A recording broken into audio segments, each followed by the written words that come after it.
हम तो आज परमात्मा की अपार कृपा से मुंबई में ये मूल ज्ञान का प्रोग्राम सत्संग हो रहा है। बहुत बड़े भाग होते हैं उन जीवों के जो इस ज्ञान को अपने पूरे जीवन काल में एक बार भी सुन पाते हैं, और उससे भी बड़े भाग होते हैं उन जीवों के जो इस सत्संग को, इस ज्ञान को थोड़ा सा भी समझ पाते हैं। क्योंकि जब तक मालिक की कृपा ना हो, बंदी छोड़ की दया ना हो, इस ज्ञान को कोई समझ नहीं सकता। सुनने वाले आते हैं, सुनते हैं, सुन के चले जाते हैं, लेकिन उनको समझ ही नहीं आता कि इतने देर बताया क्या गया, क्यों, कारण क्या है। पुराना अज्ञान जो भी दिमाग में उनके पड़ा है, वो उसको ये अलाउ ही नहीं करता है कि उस नए ज्ञान को एक्सेप्ट कर पाए, उस नए ज्ञान को धारण कर पाए। क्योंकि पुराने रीति रिवाज, पुराना ज्ञान जो भी उसके दिमाग में है, वो उसी को सत्य मानता है। लेकिन अगर दया हो जाए, गुरु की, मालिक की कृपा हो जाए, तो ये ज्ञान बड़े आराम से समझ में आने लग जाता है। तो आज उसी ज्ञान को समझेंगे, परमात्मा से अरदास करेंगे कि जहाँ तक ये आवाज़ जा रही है लाइव के माध्यम से, हर जीव को इस ज्ञान को समझने में कोई दिक्कत ना आए, बड़े आराम से इस ज्ञान को समझ पाए। तो आज का सत्संग शुरू करने से पहले परमात्मा के नाम पे जयकारा लगाएंगे और फिर सत्संग शुरू करेंगे।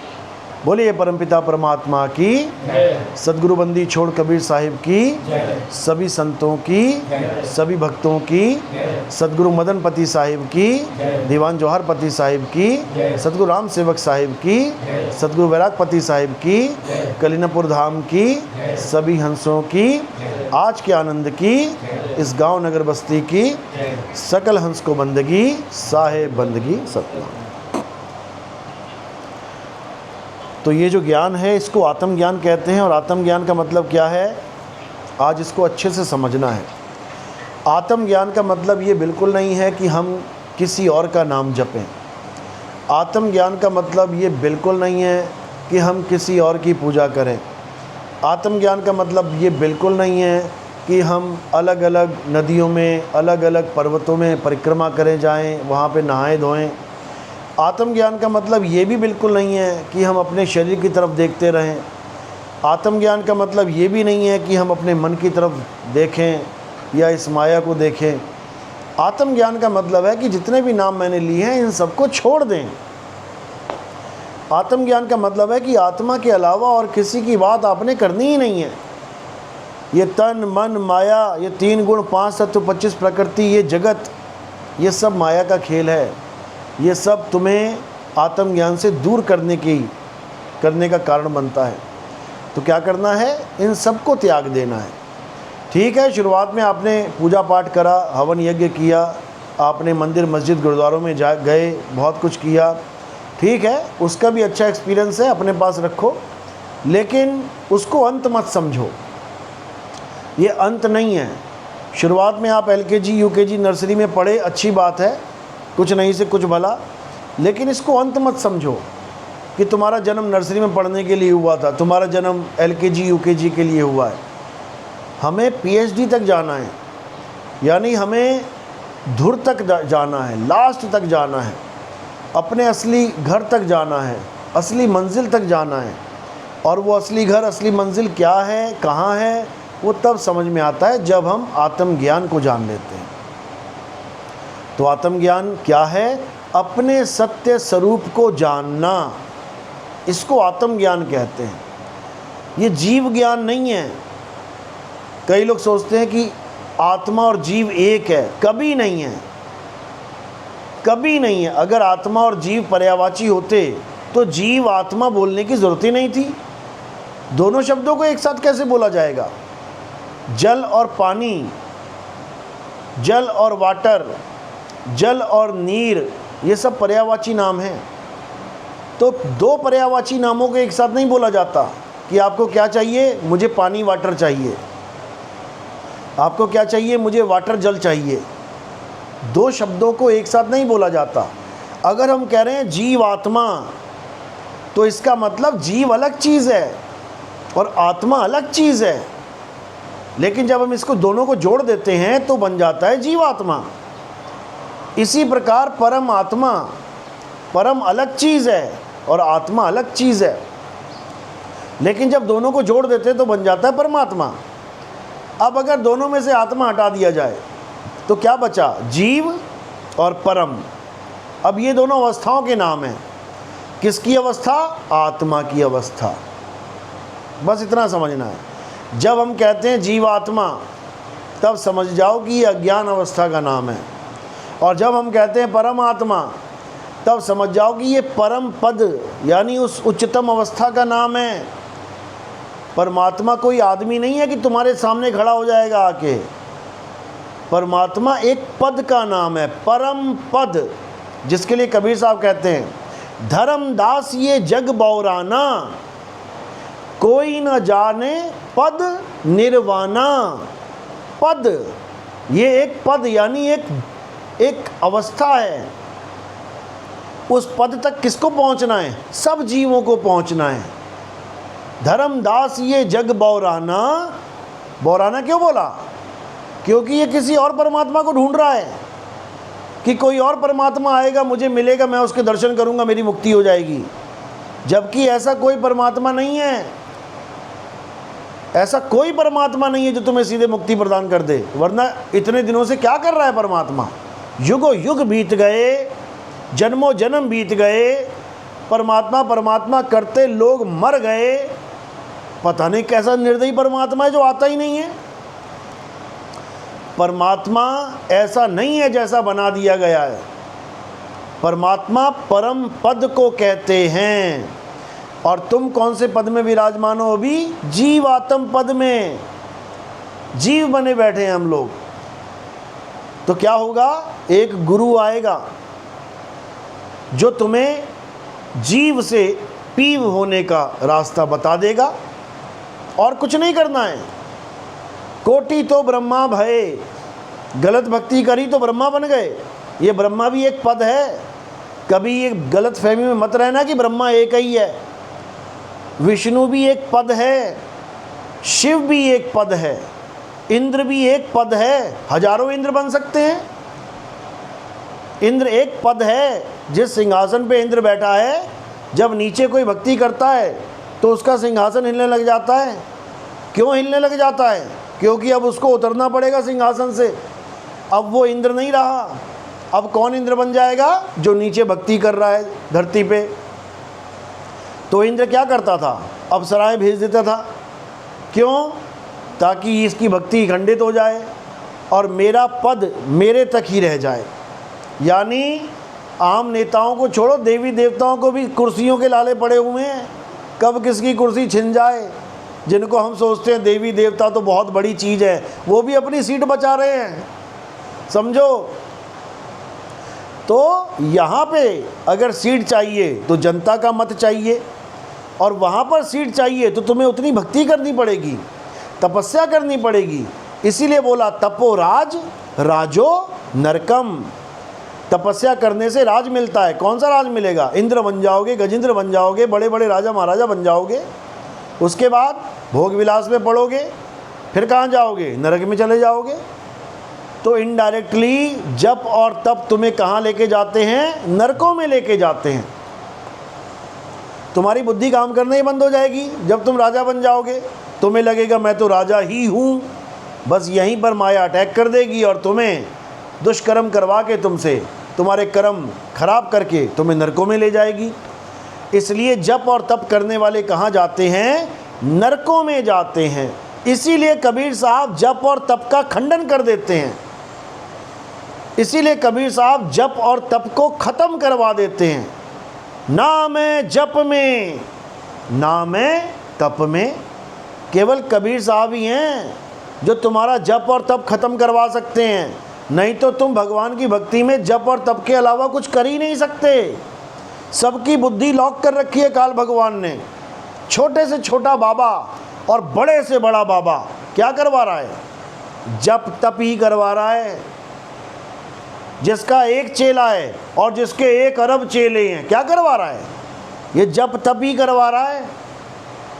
और कबीर साहब जप और तप को छुड़वा रहे हैं। जप तप करवाने वाला सतगुरु नहीं होता, जप तप छुड़वाने वाला सतगुरु होता है। सोई गुरु पूरा कहावे, जो दो अक्षर का भेद बतावे, एक छुड़ावे एक लखावे, तब प्राणी निज घर को जावे। ऐसे थोड़ी नहीं बोल दिया। यानी सतगुरु वो है जो तुम्हारा जप और तप छुड़वा दे। हिंदुओं से राम राम राम राम राधे राधे ओम नमः शिवाय छुड़वा दे, सिखों से वाहिगुरु वाहिगुरु वाहिगुरु छुड़वा दे, मुसलमानों से अल्लाह अल्लाह छुड़वा दे, ईसाइयों से हालेलुया हालेलुया छुड़वा दे। और क्या बताए? आत्मज्ञान बिना नर भटके, कभी काबा कभी काशी। तुम्हें आत्मा का ज्ञान बताए, आत्मज्ञान का लखाव कराए। आत्मज्ञान किसको करवाना है? जीव को करवाना है। मुक्ति किसको चाहिए? जीव को चाहिए। कई लोग कहते हैं मन को मुक्ति चाहिए। मन को मुक्ति नहीं चाहिए। मन तो तेरी मुक्ति में बंधन बना के बैठा हुआ है, मन तो तुझे बांध के बैठा हुआ है। मन को मुक्ति नहीं चाहिए, मन को तो मारना है, मन का खात्मा करना है। मन को मार गगन चढ़ जाई। कौन चढ़ेगा? जब मन मर गया तो चढ़ेगा कौन? जीव। ये जीव चढ़ेगा। क्यों? ये जहाँ से आया है ये वहीं समाएगा, तब इसकी मुक्ति होगी। इसी को बोला है सुरत, यानी जीव सुरत समाए शब्द में, और वाको काल न खाए।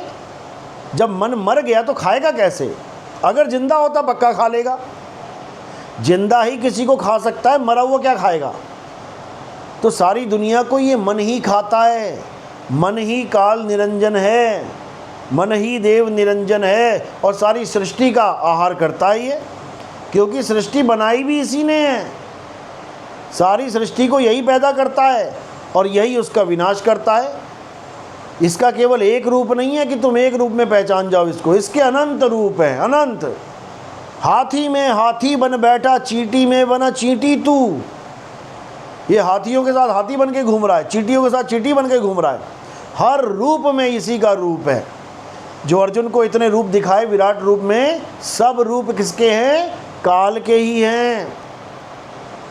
एक भी रूप दयाल का नहीं है उसमें, ये सब काल के ही रूप हैं। तो क्या करता है वो काल? वो मुंह खोलता है बड़े बड़े, और सारी दुनिया उसके मुंह में आना शुरू कर देती है। वो ना देखता कि कौन पापी और पुण्यकर्मी, वो ना देखता कौन धर्मात्मा और कौन अधर्मी।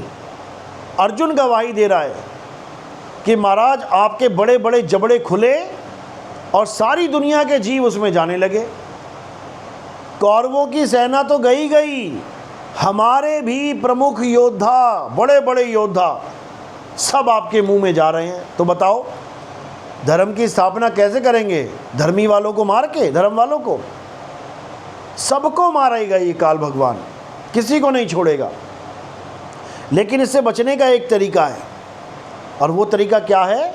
बचना चाहो काल जाल से, तो चीनो शब्द हमारा, और कहें कबीर अमर कर राखूं, जो निज होए हमारा। साहिब कहते हैं मेरा हो जा। मेरा होने का मतलब ये नहीं कि ब्रह्मा विष्णु महेश की फ़ोटो छोड़ के कबीर साहब की फ़ोटो पकड़ ले, ब्रह्मा विष्णु महेश की मूर्तियाँ छोड़ के कबीर साहब की मूर्ति पकड़ ले, ब्रह्मा विष्णु महेश का नाम जाप छोड़ के कबीर साहब का नाम जपने लग जा। ऐसा नहीं है। जो निज होए हमारा, यानी जो मेरे सत्य स्वरूप को जान के उस सत्य स्वरूप का ही हो जाए, वो मेरा हो गया।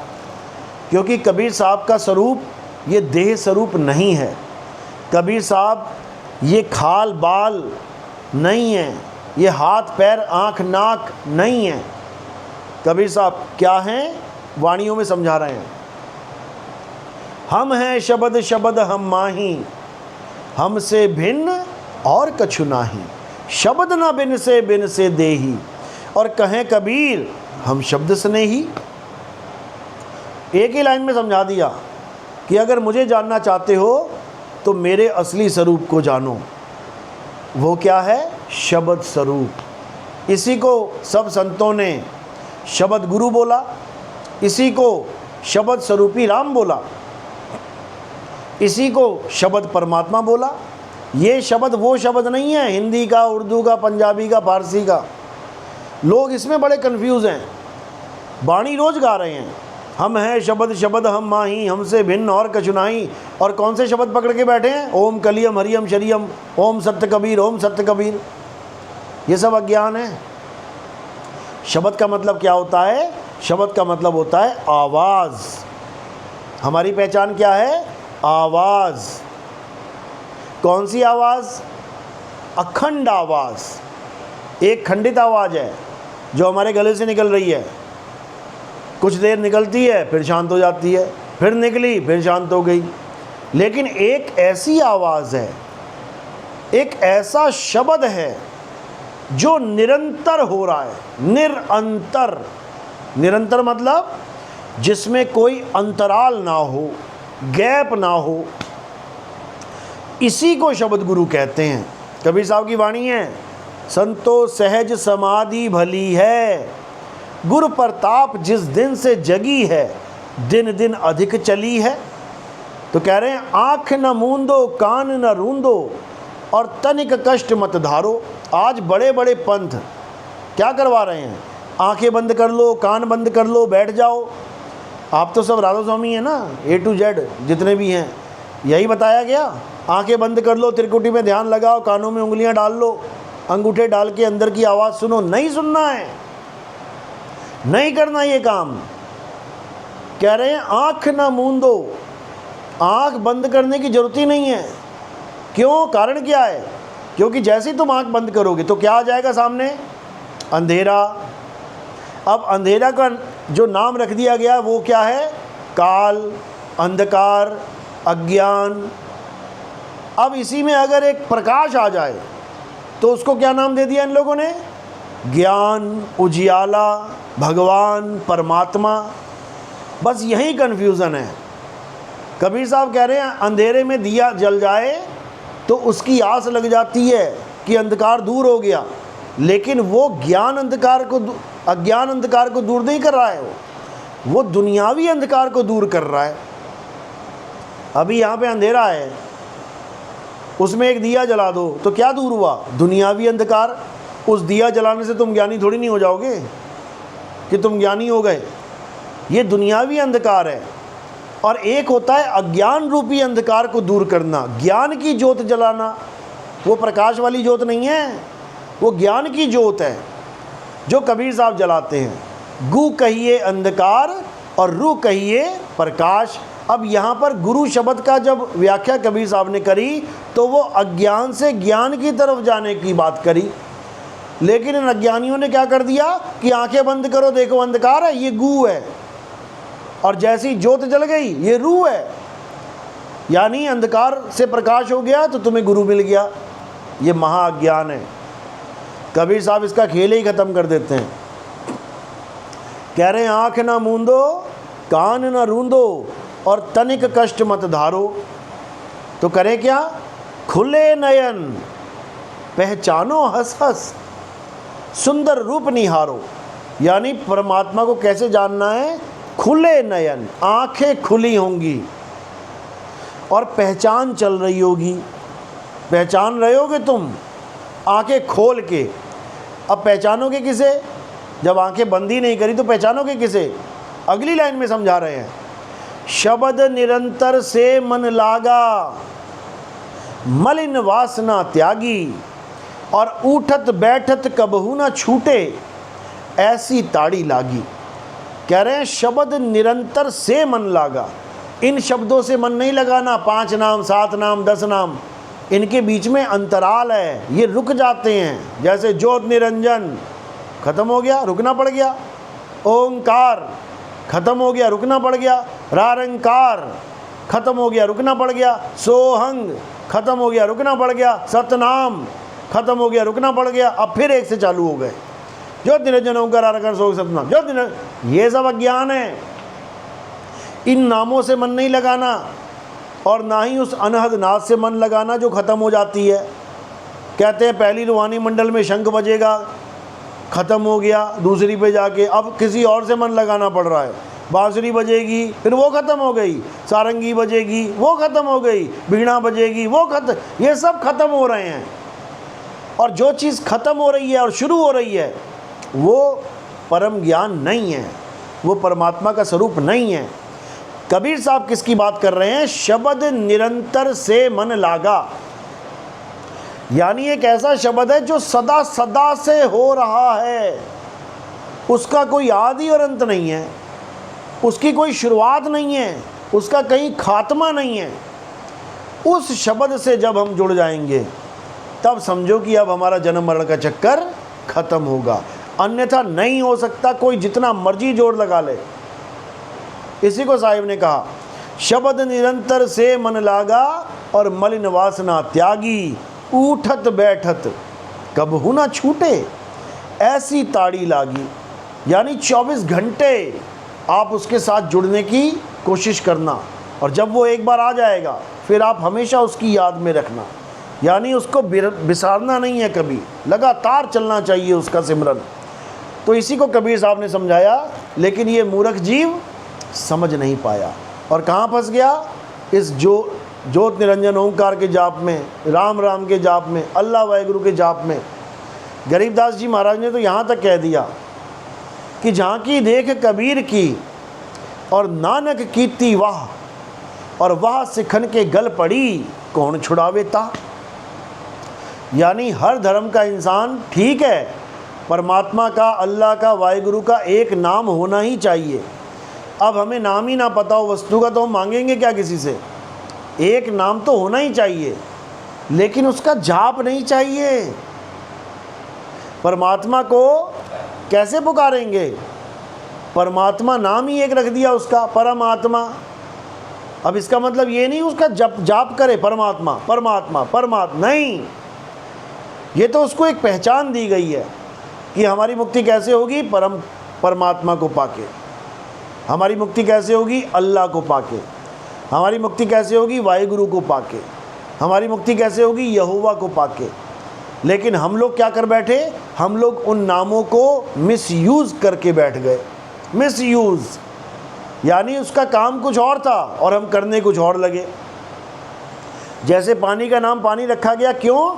ताकि जब भी तुम्हें प्यास लगे तुम बस एक बात बोल देना कि मुझे पानी दे दो, बस इतना बोलोगे और पानी हाजिर हो जाएगा, कोई ना कोई दे देगा तुम्हें। लेकिन हमने क्या कर दिया? हमने पानी का नाम पानी तो रखा, लेकिन हमने उस नाम को जप के पानी मिल जाएगा ऐसी धारणा बना ली।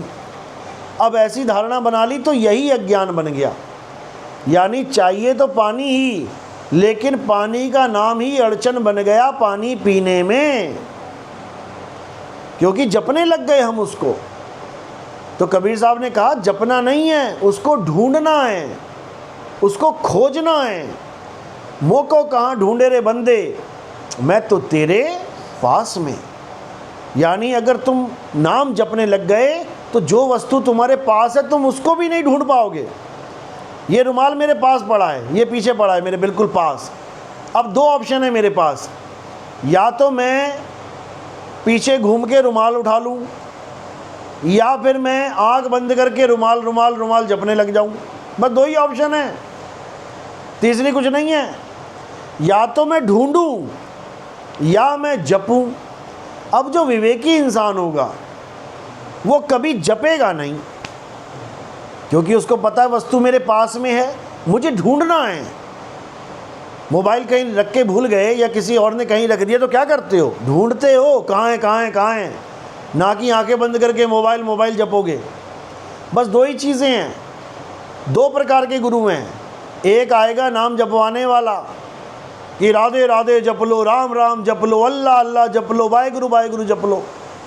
और एक आएगा जाप छुड़ाने वाला कि राम राम छोड़ दे, राम को खोज, अल्लाह अल्लाह जपना छोड़, अल्लाह को खोज, वाहिगुरु वाहिगुरु जपना छोड़, वाहिगुरु वाहिगुरु को खोज, यहोवा यहोवा जपना छोड़, यहोवा को खोज, वो तेरे पास है। इसीलिए गुरु ग्रंथ साहब में बोला है, बंदे खोज दिल हर रोज। अब बोल तो गा तो यही रहे हैं, बंदे खोज दिल हर रोज, और कर क्या रहे हैं? नाम जप रहे हैं। खोजने की जगह नाम जप रहे हैं, तो कैसे मिलेगी वस्तु? कभी नहीं मिलेगी। इसीलिए साहिब ने कहा नाम है जप में ना मैं तप में और ना एकांत निवास में, मोको कहाँ ढूंढे रे बंदे, मैं तो तेरे पास में, खोजी होए तुरंत मिल जाऊं।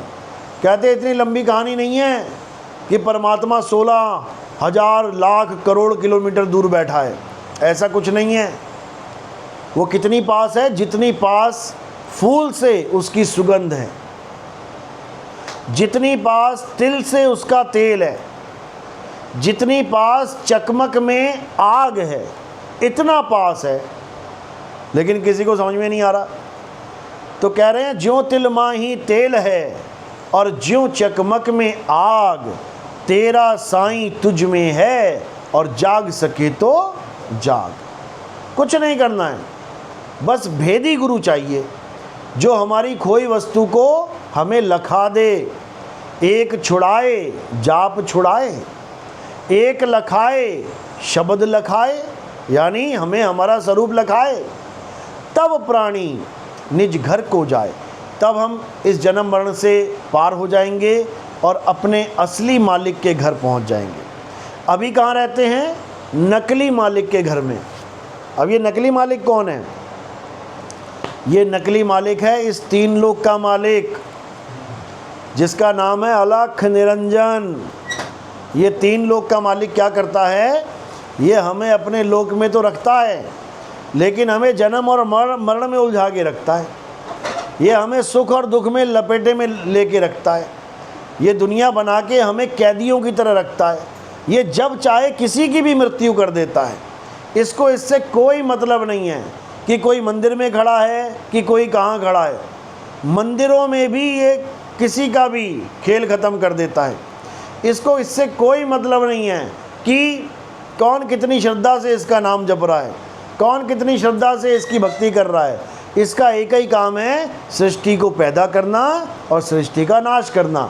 ये एक बार भी नहीं सोचता कि तुम्हारे बाप, तुम्हारा भाई, तुम्हारे बच्चे, इनका क्या होगा, कैसे इनकी मौत होगी दर्दनाक, उसको कोई मतलब नहीं है। वो जब चाहे भूकंप ले आता है। उस भूकंप में हजारों लोग मारे गए, किसी का भी दुख वो महसूस नहीं करता। वो चाहे सुनामी ले आए, लाखों लोग मारे जाएं, वो किसी का शोक नहीं करता। अभी राधे राधे करते करते पूरी किश्ती डूब गई। 32 लोग गिर गए पानी में, जिसमें से 12 को बचाया गया। बाकियों को कह रहे जी गुमशुदा हैं, पता नहीं कोई मार्केट में घूमने गए थे क्या। वो 32 लोग डूबे और 12 लोग तुमने बचा लिए। 32 लोगों में से 12 बचा लिए तो कितने डूबे? और क्या लिख के आ रहा है कि 10 लोग डूब के मर गए, 11 लोग बाकी लापता हैं। लापता क्या चांदनी चौक गए थे क्या कि वो लापता हैं? या 2, 4, 10 दिन के बाद वो मिल जाएंगे हैं? लापता का मतलब क्या है? कहाँ लापता हुए वो?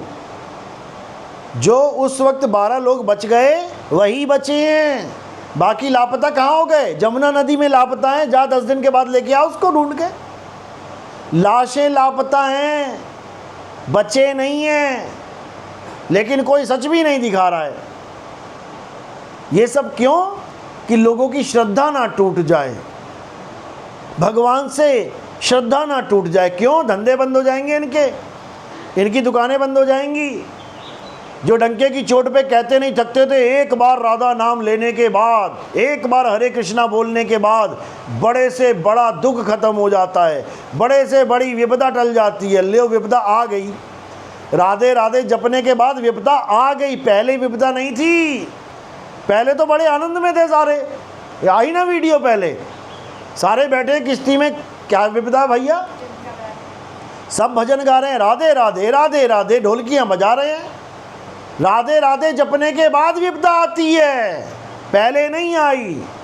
राधे राधे जपने के बाद नदी पलट गई, किश्ती पलट गई नदी में, बताओ। तो राधे राधे जपने के बाद विपदा आती है कि पहले आएगी? इतना भी नहीं कोई समझ पा रहा है। ये कुछ नहीं करना है भाई। असली चीज़ क्या है? आत्मज्ञान। कृष्ण जी ने इतना अच्छा समझाया, लेकिन ये लोग कभी समझ ही नहीं पाए कृष्ण जी की बात को। कृष्ण जी ने जिस चीज़ से छुड़वाया था, ये उसी की टांग पकड़ के बैठे हैं। कृष्ण जी ने शरीरों से छुड़वाया था। हे अर्जुन, तू और मैं ये शरीर नहीं है, ये नाशवान शरीर हम नहीं हैं। हम कौन हैं? हम अविनाशी आत्मा हैं। आत्मा की टांग पकड़नी थी और पकड़ किसकी ली? कृष्ण जी की टांग पकड़ ली। जिस टांग में तीर लग गया था, पैर में तीर लगा कि नहीं लगा? जिस पैर में तीर लग गया तुम उसका पैर पकड़ के बैठे हो। किसको पकड़ना है? आत्म तत्व को पकड़ना है। हे अर्जुन, इस दुनिया में अगर कुछ सत्य है तो केवल आत्मा सत्य है। आत्मा की वजह से ही तुम्हारा शरीर चल रहा है, फिर रहा है, नहा रहा है, धो रहा है। आत्मा की वजह से तुम्हारे मुंह से ये शब्द अक्षर निकल रहे हैं। हरे राम किसकी वजह से निकल रहा है? आत्मा की वजह से। अल्लाहु अकबर किसकी वजह से निकला? आत्मा की वजह से। हरे कृष्णा हरे राम किसकी वजह से निकला? आत्मा की वजह से। हालेलुया किसकी वजह से निकला? आत्मा की वजह से। तो जो अक्षर पैदा हुए आत्मा की वजह से, उन अक्षरों को तो तुमने महामंत्र मान लिया, उन अक्षरों को तुमने महान मान लिया, और जिस आत्मा की वजह से वो पैदा हो रहे हैं उस आत्मा को तुम जानते तक नहीं। कितनी बड़ी दुविधा है। यही कृष्ण जी बार बार समझा रहे हैं कि हे अर्जुन, अगर तुम आत्मा का ज्ञान प्राप्त करना चाहते हो, अध्याय 4 34वां श्लोक, अगर तुम आत्मा का ज्ञान प्राप्त करना चाहते हो तो तुम ऐसे तत्वदर्शी संत की शरण में जाओ। इन जपने वालों की शरण में नहीं बोला जाने के लिए कि नाम जपने वाले संत की, जपियों की, तपियों की शरण में चले जाओ। किसकी शरण में जाना है? तत्वदर्शी संत की शरण में जाना है।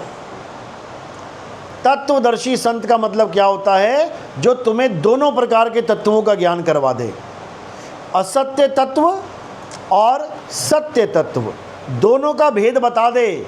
और क्या करे? एक को छुड़वा दे और एक को लखा दे। यानी असत्य को छुड़वा दे और सत्य को लखा दे। जो ये काम कर डाले वही सतगुरु है। इसीलिए बोला सतगुरु ऐसा चाहिए जैसा सूप सुहाए और सार सार तो गही रहे, थोथा दे उड़ाए। अब लोग ये भी नहीं जान पा रहे हैं कि सार और थोथे में फर्क क्या है। बाणी तो यही गा रहे हैं सारे कि सार सार तो गही रहे, थोथा दे उड़ाए। उनसे पूछो थोथा है क्या? ये थोथा होता क्या है? फिर देखो उनके जवाब। मतलब हंसने पे मजबूर हो जाओगे आप कि ये क्या जवाब दे रहे हैं। ये बड़े बड़े ज्ञानी, ये बड़े बड़े पंडित, ये बड़े बड़े सतगुरु बने बैठे हैं, इनकी दृष्टि में थोथा है क्या? हंस हंस के पागल हो जाओगे। तो थोथा क्या है? ना मंदिर में, ना मस्जिद में, ना काबे कैलाश में, ना मैं जप में, ना मैं तप में, ना मैं व्रत उपवास में। कह रहे ये सब थोथा है, यहाँ मत ढूंढने लग जाना, ये सब असत्य तत्व हैं। तो सत्य क्या है? हे अर्जुन, आत्मा सत्य है। झूठ करके दिखाए कोई? ये सब खंडित हो जाएंगे, लेकिन आत्मा अखंड है। अखंड यानी इसको कोई खंडित नहीं कर सकता। हाथ पैर आँख नाक बाल खाल खंडित हो सकते हैं। कृष्ण जी के पैर में तीर लगा, खंडित हो गया शरीर, लेकिन कृष्ण जी की आत्मा में तीर लग के दिखाए। हे अर्जुन, नैनम छिंदंती शस्त्राणि नैनम दहती पावका न चैनम क्लोदंतापे ना शोषति मारुता। हे अर्जुन, इस आत्मा को ना तो कोई शस्त्र छेद सकता है, ना अग्नि जला सकती है, ना वायु सुखा सकती है, ना जल भिगो सकता है। इस दुनिया में अगर कुछ अजर अमर अविनाशी है, आत्मा है। लेकिन लोग आत्मा को समझ नहीं पाते। वो आत्मा को भी शरीर मान बैठते हैं। आत्मा को मान लेते हैं प्रेत आत्मा, भूत आत्मा, इसको मान लेते हैं। अरे भाई, वो आत्मा नहीं है, प्रेत एक शरीर है, सूक्ष्म शरीर है, वो आत्मा नहीं है। आत्मा के द्वारा तो चल रहा है। आत्मा पंखा बल्ब, आत्मा गीज़र हीटर नहीं है। करंट पंखा बल्ब, करंट हीटर गीज़र नहीं है। करंट अलग है और उसके इक्विपमेंट सारे अलग हैं, यंत्र अलग हैं। तो ये सब यंत्र लगे हुए हैं हमारी बॉडी में, कान एक यंत्र है, किस काम आता है ये यंत्र? सुनने के। आँख एक यंत्र है, पैर एक यंत्र है। ये सब यंत्रों को इकट्ठा करके जोड़ दिया तो क्या बन गया? शरीर।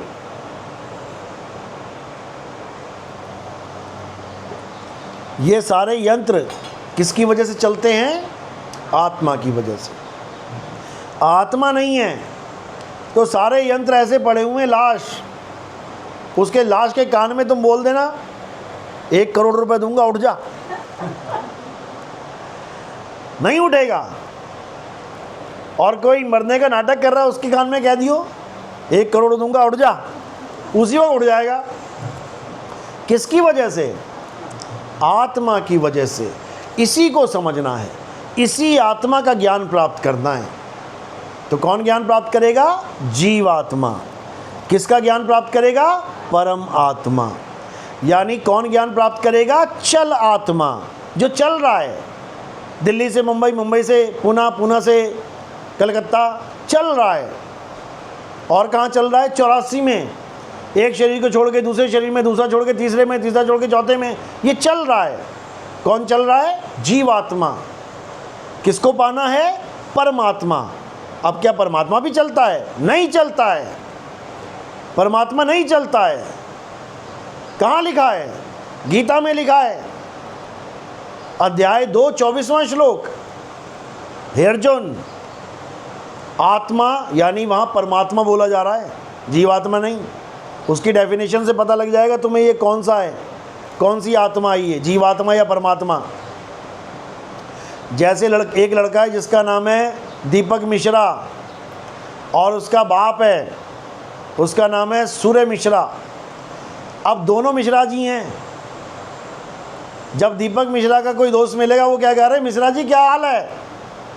और सूरज मिश्रा का दोस्त मिलेगा वो भी कहेगा मिश्रा जी क्या हाल है। लेकिन अब कैसे पता लगे कि ये बाप है या बेटा है मिश्रा जी, किसकी बात चल रही है? तो उसका नाम देखना पड़ेगा, ये सूरज की बात चल रही है या दीपक की बात चल रही है। इसी प्रकार जहाँ पर लिखा है कि आत्मा यानी मिश्रा जी, अब कैसे पता लगेगा कौन सी आत्मा? कैसे पता लगेगा कौन सी आत्मा? उसके गुण से पता लगेगा। जहाँ पर गीता में लिखा है कि आत्मा शरीर धारण कर रही है, एक शरीर को छोड़ के दूसरे में जा रही है, जो जा रही है, जो आ रही है, वो आत्मा कौन सी है? जीवात्मा। और जो आती और जाती नहीं है, अचल है, वो कौन सी आत्मा है? परमात्मा। तो अध्याय 2 16 17 18 19 20 21 22 23 यहाँ तक जीवात्मा का जिक्र है। बार बार शरीर धारण कर रही है, अमर है, अविनाशी है, शरीर छूटता है, आत्मा नहीं मरती, आत्मा दूसरा शरीर धारण कर लेती है, आत्मा इधर जाती है उधर, ये सब जीवात्मा की बात चल रही है। जीवात्मा की बात करते करते करते करते परमात्मा तक पहुंच गए। हे अर्जुन, आत्मा ना जलती है, ना मरती है, ना कटती है, अछेद्य है, अदाह है, अशोष्य है। ये आत्मा अचल है, ये सदा स्थिर रहने वाली है। अब सदा स्थिर रहने वाली का क्या मतलब है? कि जन्म मरण में फंसी हुई है, आती जाती है, शरीर छोड़ के दूसरा धारण करती है? बिल्कुल नहीं। ये सदा स्थिर रहने वाली है, यानी सदा सदा अचल है, ये आती जाती नहीं है। इसी को कबीर साहब समझा रहे हैं, आवे ना जावे, जन्मे नहीं मरे, सो निज पीव हमारा हो। ये पीव अवस्था का ज्ञान बता रहे हैं, जीव अवस्था का नहीं है। ये जीव अवस्था का ज्ञान 24 से पहले पहले बता दिया अध्याय 2 में। और अध्याय 2 का 24वां श्लोक, ये पीव अवस्था की बात चल रही है, जो अचल है, कभी चलता नहीं है। वो ऐसा नहीं है सतलोक से चल के आए काटन यम जंजीर, ये वो वाला खेल नहीं है। वो कौन आ रहा है सतलोक से चल के, उसको नौतम सुरता कहते हैं। वो अलग ज्ञान है, वो सत्संगों में खोला हुआ, उसको समझेंगे। यानी परमात्मा क्या है? जो अचल है। हमने क्या करना है? हमने अपनी चल अवस्था को इस जीव अवस्था को अचल अवस्था तक पहुंचा देना है। इसीलिए गरीबदास जी ने बोला सतगुरु के लक्षण कहूँ।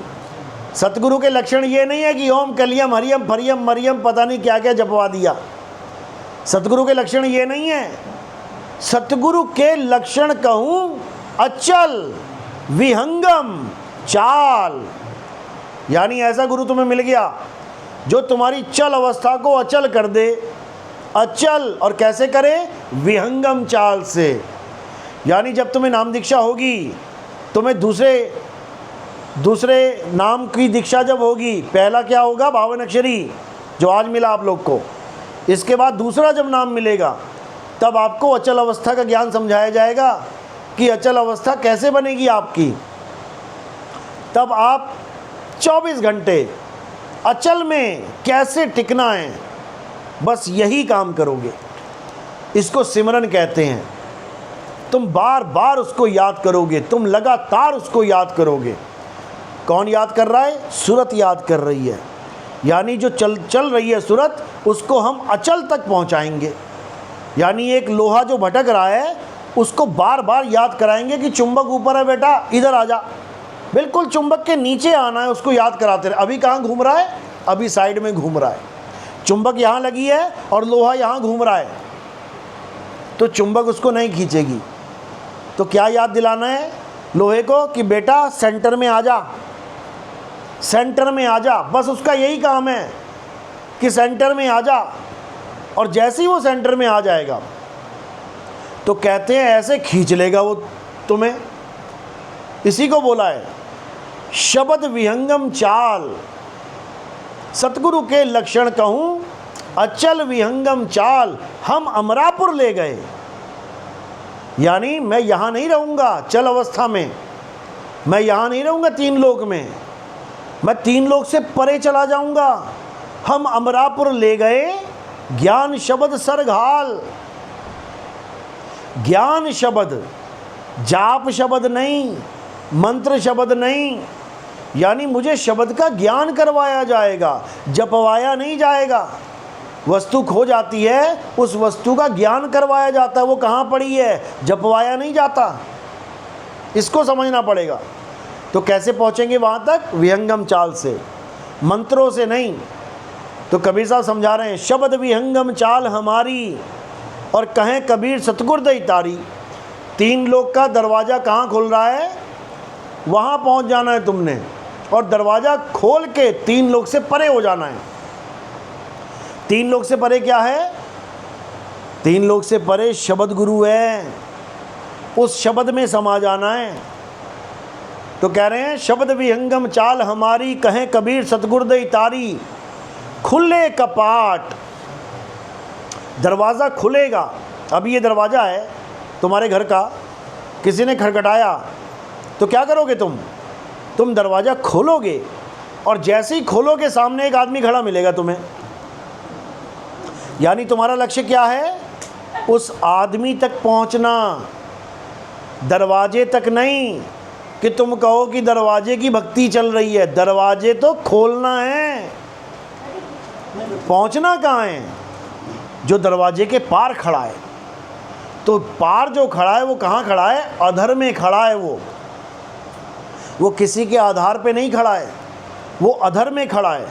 तो दरवाज़ा खुलेगा और ये सूरत कहाँ जाएगी? अधर में। इसी को बोला है अधर द्वीप तहाँ गगन गुफा में, है निज वस्तु सारा। यानी गुरु ने तुम्हारी खोई वस्तु बता दी कहाँ पड़ी है। कहाँ पड़ी है वो? अधर में। अधर में है वो सार वस्तु, वो सार शब्द कहाँ है? अधर में। अधर द्वीप तहाँ गगन गुफा में, है निज वस्तु सारा। और ज्योति स्वरूपी अलख निरंजन, धरता ध्यान हमारा। यानी जिसको तुम भगवान माने बैठे हो, ये मन ये तन, इसी को तो भगवान मान लिया तुमने। मन को कैसे मान लिया? मन तू ज्योत स्वरूप है। अरे इसी ज्योत को तो भगवान मान लिया सबने। ये दिव्य ज्योति जागृति संस्थान, ये फलाना ज्योति जागृति संस्थान, ढिकाना ज्योति, ये सब ज्योत को ही तो परमात्मा मान रहे हैं। ये राधा स्वामी, निरंकारी, ये धद्दन सदगुरु वाले जितने भी हैं, ये सब आंखें बंद करके ज्योत को ही तो दर्शन कर रहे हैं। तो इसी मन को इन्होंने परमात्मा गुरु मान लिया अपना। या तो मन को मानोगे या तन को मानोगे। तन को मानने वाले कौन है? राम जी, कृष्ण जी, हनुमान जी की पूजा करने वाले। ये तन को गुरु मान बैठे हैं, भगवान मान बैठे हैं। और ये ज्योति जागृति वाले, ये सारे आंख बंद करके ध्यान करो, त्रिकुटी में प्रकाश दिखाई दे जाएगा, ये सब मन के गुलाम हैं, ये सब मन के पुजारी हैं। तो कबीर साहब ने दोनों का खंडन कर दिया, ना तन ना मन, दोनों से न्यारा। यानी सरगुण निर्गुण, साकार निराकार, दोनों से न्यारा। और जानेगा कोई जानन हारा। तो ये कहानी चल रही है, लेकिन लोग इसको समझ ही नहीं पाते। तो अब क्या करना है? अब तन और मन दोनों से न्यारा उसको जानना है। वो कौन है? आत्मदेव है, हमारा ही निज स्वरूप है, समझो। और ये साकार निराकार को कौन मान रहा है? ये जीव मान रहा है। ये जीव अपने आप को भूल गया, अपने स्वरूप को भूल गया और नकली दोनों स्वरूपों को मान के बैठ गया। अब क्या करना है? एक छुड़ाए, ये तन मन का खेल छुड़ा दे, एक लखाए, अपना सत्य स्वरूप लखा दे। अपना जो सत्य स्वरूप है वही परम पद है, उसी को परमात्मा कहते हैं, उसी को साहिब कहते हैं। यानी सत्य स्वरूपी नाम साहिब का, सो निज नाम हमारा। मेरा नाम और परमात्मा का नाम एक ही है, एक ही है। लेकिन मैं अज्ञानता में आके अपने दुनिया भर के नाम मान के बैठ गया। हर जन्म में मानो एक एक अलग अलग नाम मिला होगा आपको, आप उसी को अपना नाम मान के बैठ गए हो। इसीलिए हमें गुरु की जरूरत पड़ती है। क्यों? गुरु हमें हमारा निज नाम देता है। गुरु हमें राम राम, राधे राधे, अल्लाह अल्लाह, वाहेगुरु कबीर कबीर ये नहीं देता। गुरु हमें हमारा निज नाम देता है, क्योंकि बाकी सारे नाम 3 गुणों के अंतर्गत आ जाते हैं। 3 गुण यानी रजोगुण, सतोगुण, तमोगुण। कोई भी नाम है कैसे शुरू होगा? जैसे ही पहला अक्षर आपने लिखा तो रजोगुण शुरू हो गया, पैदावार शुरू हो गई। जैसे ही तुम बीच में पहुँचे, यानी शुरू से लेके अंत के बीच में, ये सतोगुण है। और जैसे ही अंत तक पहुँच गए, ये तमोगुण है, ये ख़त्म कर देगा उस नाम को। जैसे कबीर, जैसे का से शुरू किया, ये रजोगुण चालू हो गया, और का से लेके रा तक यानी कबीर, ये सतोगुण है। और रा के बाद तमोगुण स्टार्ट, यानी कि ख़त्म कर दिया रा को। तो कबीर, इसमें 3 गुण आ गए। ये शुरू भी हुआ, ये चला भी, और ये अंत भी हो गया। 3 गुणों में ये नाम आ गया। राम 3 गुणों में आ गया। अल्लाह 3 गुणों में आ गया। वाहेगुरु 3 गुणों में आ गया। यहोवा 3 गुणों में आ गया। लेकिन कबीर साहब क्या बोल रहे हैं? अरे 3 गुणों की भक्ति में ये भूल पड़ा संसार, और कहें कबीर निज नाम बिन कैसे लागे पार।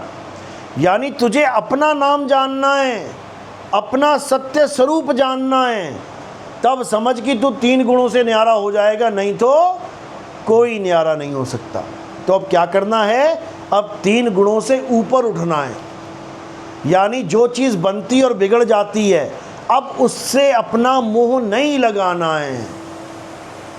मंदिर, मस्जिद, गुरुद्वारे, चर्च, पत्थर, मूर्ति, कैलेंडर, फोटो, फ्लैक्स, ये सब बनते और बिगड़ जाते हैं। अब इनसे मोह नहीं लगाना है। तो क्या करना है? आत्म तत्व को जानना है। हे अर्जुन, जो अपनी आत्मा को जान लेते हैं, जो आत्म तत्व में रमण करते हैं, अध्याय 3 17वां श्लोक पढ़ लो। अध्याय 3 17वां श्लोक। हे अर्जुन, जो अपनी आत्मा में रमण करते हैं, जो अपनी आत्मा में तृप्त हैं, जो अपनी आत्मा में संतुष्ट हैं, उनके लिए कोई धार्मिक कर्म कर्तव्य लागू ही नहीं होता। यानी उनके ऊपर कोई कानून लागू नहीं होता।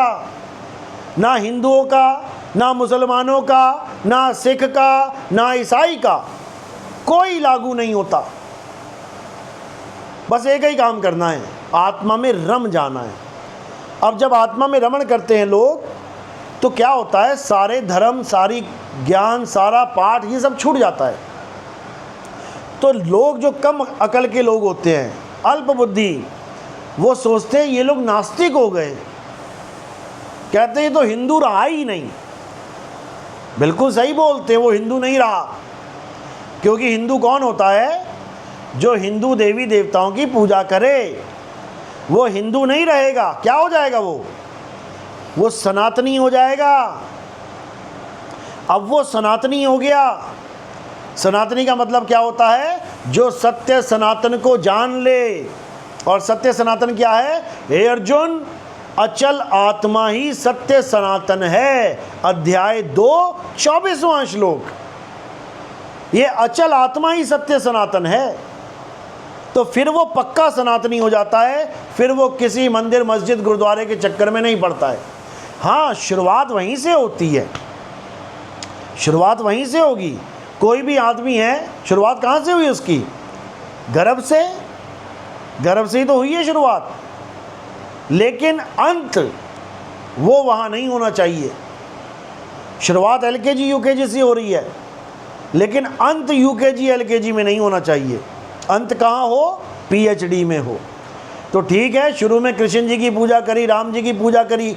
हालांकि पूजा तो उनकी तुम कर ही नहीं पाए कभी। पूजा क्यों नहीं कर पाए? क्योंकि तुम राम और कृष्ण जी को जान ही नहीं पाए कि वो थे क्या। तुम तो उनके नाशवान शरीरों की पूजा करते रह गए, जो तीर लगने पे नाश हो गया। तो तुम ऐसी चीज़ की पूजा करते रह गए जिसका नाश हो गया, अंत हो गया। और करनी किसकी पूजा थी? जो अविनाशी है, जिसका कभी अंत नहीं हो सकता। तो वो क्या है? वो आत्मा है। उसी आत्मा को जानना सत्य सनातन धर्म है। और जो आत्मा को नहीं जान पाते, वो अपना जन्म बर्बाद करके चले जाते हैं। जो पत्थर पूजा में फंसे रह जाते हैं, वो अपना जन्म बर्बाद करके चले जाते हैं। आपने कहावत सुनी होगी कि तेरे, कहते ना, तेरी अकल पे पत्थर पड़ गए थे क्या? ये पत्थर और कोई पत्थर नहीं है भाई। ये पत्थर इसी अकल पे पड़े हुए हैं, इसी बुद्धि पे पत्थर पड़े हुए हैं, जो हम अज्ञान को पकड़ के बैठे हैं। अब क्या करेंगे? अब इस बुद्धि के पत्थर हटा के बुद्धि के घोड़े दौड़ाएंगे, अकल के घोड़े दौड़ाएंगे। इसी को बोला गया कि कल की अवतार घोड़े पे बैठ के आएंगे। अब युग है जेट एरोप्लेन्स का, अब युग है बड़े बड़े हवाई जहाज़ों का। और कल की अवतार घोड़े पे क्या करेगा आके? घोड़ा कितना दौड़ेगा? अभी परमाणु बम दगा दिया जाए तो घोड़े की हड्डियाँ नहीं मिलेंगी, कहाँ चला गया? तो ये कौन है? ये अकल के घोड़े हैं। और लोहे की तलवार नहीं है वो कल की अवतार के हाथ में। बताओ, मिसाइलों का युग है, वो लोहे की तलवार लेके क्या करेंगे भाई? ये विवेक की तलवार है, जो सत्य असत्य का निर्णय करेगी।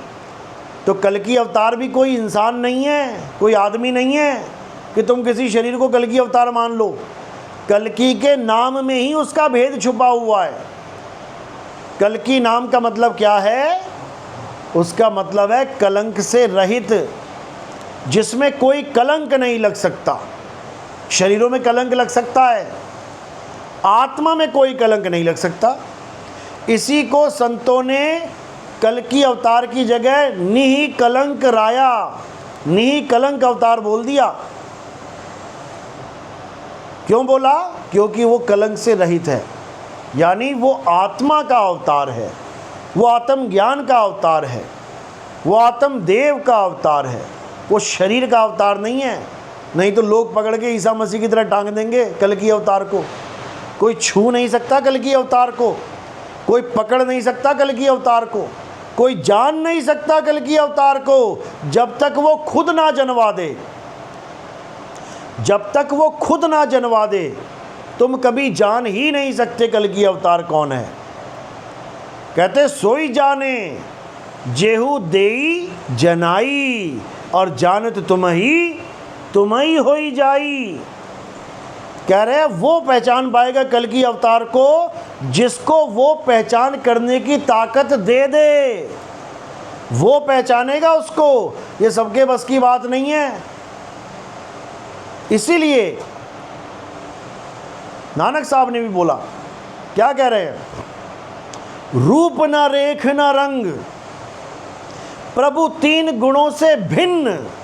अब जिसका रूप नहीं है, रेख नहीं है, रंग नहीं है, क्या पहचानोगे तुम उसको? वो तुम्हारे सामने से चला गया, तुम फिर भी ना देख पाओगे, तुम देख ही नहीं सकते उसको। समझो, कह रहे रूप न रेख न रंग प्रभु तीन गुणों से भिन्न, तिस ही बुझाए नानका जित होवे प्रसन्न। कहते हैं वो जान पाएगा उनको जिस पर परमात्मा प्रसन्न हो जाए, जिस पर मालिक की कृपा हो जाए, वो पहचानेगा उनको। नहीं तो सब काया माया ही देखते रह जाएंगे, सब शरीरों में ढूंढते रह जाएंगे, सब घोड़ा देख रहे होंगे, कहाँ रह गया घोड़ा भाई कल की अवतार का, वो कभी ना दिखेगा तुम्हें, समझ लो। इसीलिए अब युग परिवर्तन की वेला है। अब वो पुराने डॉक्टरों की फ़ोटो नहीं पूजनी है, अब नया डॉक्टर आने वाला है। हॉस्पिटल में 9 डॉक्टर थे, 9 के 9 चले गए, सबकी फ़ोटो लग गई। अब तुम्हारा ऑपरेशन होने वाला है, तुम्हें जो बीमारी है ऑपरेशन से ठीक होगी। अब जाके क्या तुम उन फ़ोटो के आगे लेट जाओगे कि फ़ोटो के आगे लेटोगे, वो 9 मिलके तुम्हारा ऑपरेशन करेंगे? बिल्कुल नहीं। अब 10वां डॉक्टर आएगा, इसी को बोला है कि 10वां अवतार आएगा। और जब वो आएगा तो सारा संसार क्या हो जाएगा? हिंदू नहीं हो जाएगा, सारा संसार सनातनी हो जाएगा। वो सनातन का प्रचार करेंगे और सारे संसार को सनातनी बना देंगे। इसका मतलब ये नहीं कि मुसलमान को हिंदू या ईसाई को हिंदू बना देंगे। हिंदू, मुस्लिम, सिख, ईसाई सब खत्म हो जाएगा और केवल सत्य सनातन यानी आत्मज्ञान रह जाएगा, जिसको ईसाइयों में क्या बोला?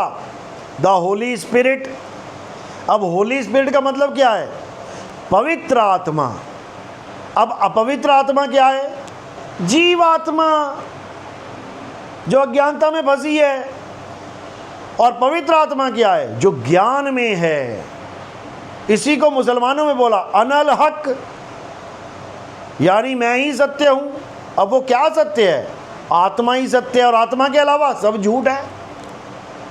यानी मुसलमान को हक का ज्ञान मिलेगा, ईसाइयों को होली स्पिरिट का ज्ञान मिलेगा, हिंदुओं को आत्मदेव का ज्ञान मिलेगा, सिखों को उस परम पद परमात्मा का सत श्री अकाल का ज्ञान मिलेगा। नाम नहीं जपने हैं, यानी सबको वो ज्ञान मिलेगा जिसके लिए इन नामों का जाप चल रहा है। सबको पानी चाहिए, लेकिन सब पानी पानी पानी पानी रट रहे हैं। अब सबकी रटना खत्म करके पानी पिलाने का ज्ञान चलेगा, तब समझो कि अब कलयुग में सतयुग आ जाएगा। बोलिए परमपिता परमात्मा की जय। सदा ही जय हो। साहिब बंदगी सतनाम।